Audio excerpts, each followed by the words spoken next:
I was scared because now we were going to the most notorious prison in South America.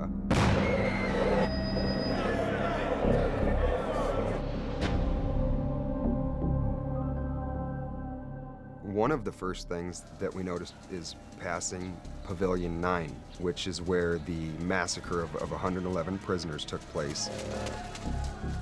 It really became real that we were now in the worst place in South America.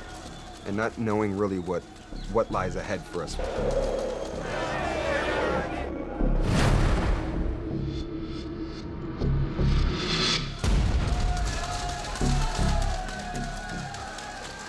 As I was being checked in, they checked in another prisoner, and it was brought to everybody's attention that he was a child molester.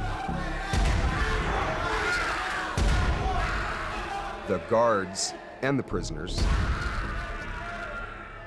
proceeded to put lipstick on him, put a dress on him, pierce his ears, put cigarettes out on his head, give him quite the working over. And I caught that firsthand as my first experience being booked into the Carandiru prison. Now you're running a lot of the risks of danger. You're in an open environment where there's almost no control. Who runs the jail is the prisoners, and the guards, they're just there to make sure that you don't walk out the front door.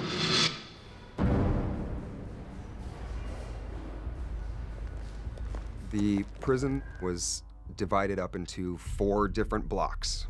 Pavilion 1 and 2, rapists, murderers, some child molesters. Pavilion 3, mass murderers, vigilantes, people that had killed numerous people. Pavilion 4, where we were sent to, police officers, common thieves, and few people with educations. I had no idea whatsoever what was in store. During summertime, a guy was playing soccer in the quad with other prisoners and was wearing a pair of white shorts. When he pretty much took a shower, the white shorts then became more like what you'd see in a wet t-shirt contest. He walked out of the shower and back into the quad, not knowing, and we got a lot of hooting and hollering.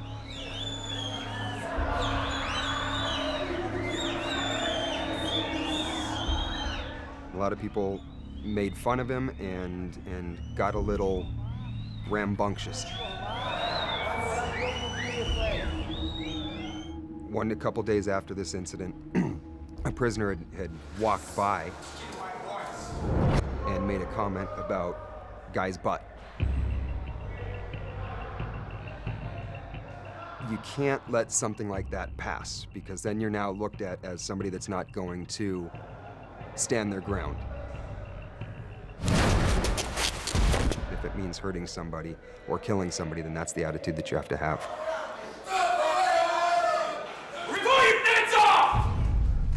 Never ever comment of us, of the wet shorts again, and nobody ever messed with us.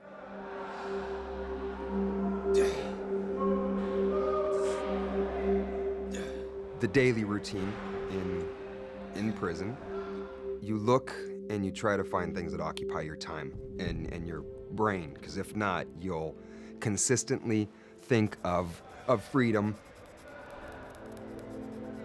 I drew a lot. I read hundreds of books. I learned to speak Portuguese, lots of letter writing, lots of contemplating life and just generally where my life had been taken up to this point in time.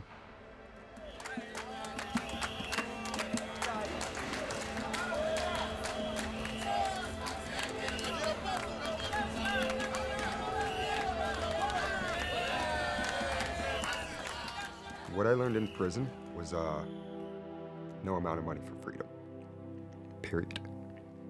No. You couldn't give me $100 million to give up 1 day of freedom, 1 minute of freedom. It's not worth it. It's just not worth it at all.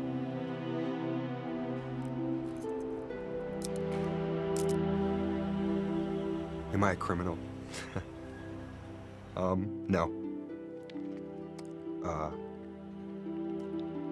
Punk? Without a doubt. I consider myself a person that made a very wrong decision and has learned from it.